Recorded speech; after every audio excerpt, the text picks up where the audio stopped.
আহি গ'ল আপোনালোকৰ বাবে LIC স্কলাৰশ্বিপ। হয় ছাত্ৰ-ছাত্ৰীসকল, আপোনালোকৰ বাবে আহি গ'ল LIC স্কলাৰশ্বিপ। LIC স্কলাৰশ্বিপত কোনে কোনে এপ্লাই কৰিব পাৰিব, কি কি যোগ্যতা লাগিব, কি কি ডকুমেণ্টছ লাগিব, তাৰ লাষ্ট ডেট কেতিয়া, গোটেইবিলাক ডিটেইলছত আলোচনা কৰিম এইটো ভিডিঅ'ত। গতিকে আপোনালোকে ভিডিঅ'টো অলপো স্কিপ নকৰিব, প্ৰথমৰ পৰা শেষলৈকে চাব। আৰু যদি এতিয়ালৈকে ছাবস্ক্ৰাইব কৰা নাই ছাবস্ক্ৰাইব কৰি ৰাখিব, আৰু যদি ফেচবুকত চাই আছে তেনেহ'লে ফ'ল' কৰিব।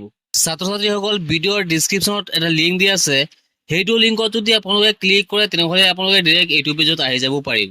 ওপৰত লিখা আছে click here to apply for LIC golden, ইয়াত আপোনালোকে ক্লিক কৰি দিব। ইয়াত আপোনালোকে চাব পাৰিছে গোল্ডেন জুবলি ফাউণ্ডেশ্যন। ইয়াত তিনিটা অপশ্যন দিয়া আছে, মাজৰ যিটো option golden jubilee scholarship scheme 2025, ইয়াত আপোনালোকে এই 2 নম্বৰ মাজৰটোত আপোনালোকে ক্লিক কৰি দিব। ক্লিক কৰি দিয়াৰ লগে লগে এটা নটিচ ওলাই আহিব। সেই নটিচটোত আপোনালোকে চাব পাৰিব ইয়াৰ বাবে কোন কোন যোগ্য হয় আৰু ইয়াৰ ক্ৰাইটেৰিয়া কি কি আছে, ইয়াৰ বাবে কি কি ডকুমেণ্টছ লাগিব, গোটেইবিলাক ডিটেইলছ ইয়াত উল্লেখ কৰা আছে। এই স্কলাৰশ্বিপটো 3টা ভাগত বিভক্ত কৰিছে। ইয়াত আপোনালোকে চাব পাৰিছে গোল্ডেন জুবলি স্কলাৰশ্বিপ স্কিম 2025।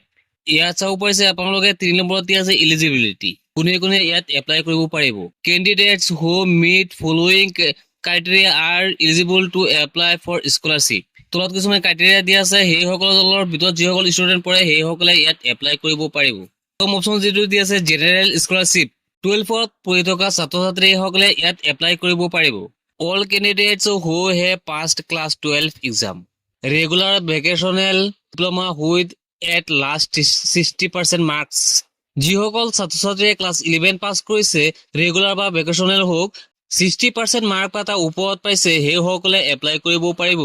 যিসকল ছাত্ৰ-ছাত্ৰীয়ে 2022-23 বা 23-24 পাছ কৰিছে, সেইসকলেও কিন্তু এপ্লাই কৰিব পাৰিব।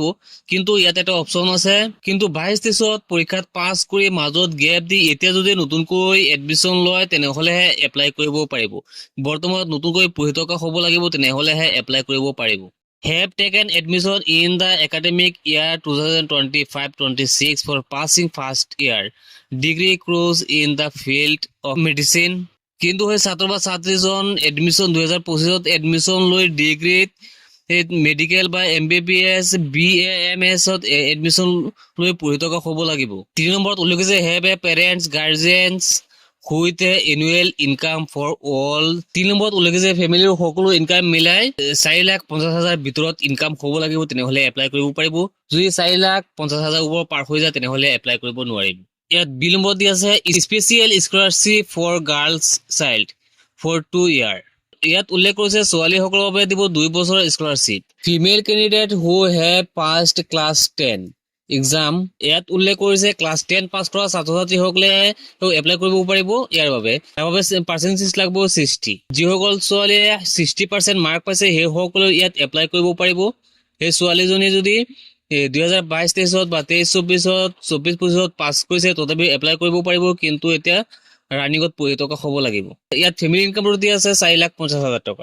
জেনেৰেল স্কলাৰশ্বিপৰ বাবে দিয়া হ'ব 40,000 টকা, ইয়াত দুটা কিস্তি দিয়া হ'ব 20,000 দুবাৰ দিয়া হ'ব। আৰু গ্ৰেজুৱেশ্যন কৰা ছাত্ৰ-ছাত্ৰীসকলে পাব 20,000 টকা, তাতো দুটা কিস্তিত দিয়া হ'ব 10,000 দুটা কিস্তিত দিয়া হ'ব। আৰু special scholarship for girls child সেইসকলক দিয়া হ'ব 15,000 টকা, তাত দুটা কিস্তিত পইচা দিয়া হ'ব 7,500 দুবাৰকৈ দিয়া হ'ব।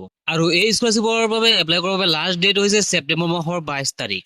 সেইবাবে এইটোত এপ্লাই কৰাৰ বাবে সময়টো একেবাৰে কম হয়, আপোনালোকে অতি সোনকালে ইয়াৰ বাবে এপ্লাই কৰি দিয়ক। নেক্সট ভিডিঅ' মতে আমি এপ্লাই কৰা যিটো প্ৰচেছিং আছে সেই প্ৰচেছিংটো আমি দেখুৱাই দিম। আজিৰ ভিডিঅ'টো এইখিনি আছিলে, লগ হ'ব নেক্সট ভিডিঅ'ত।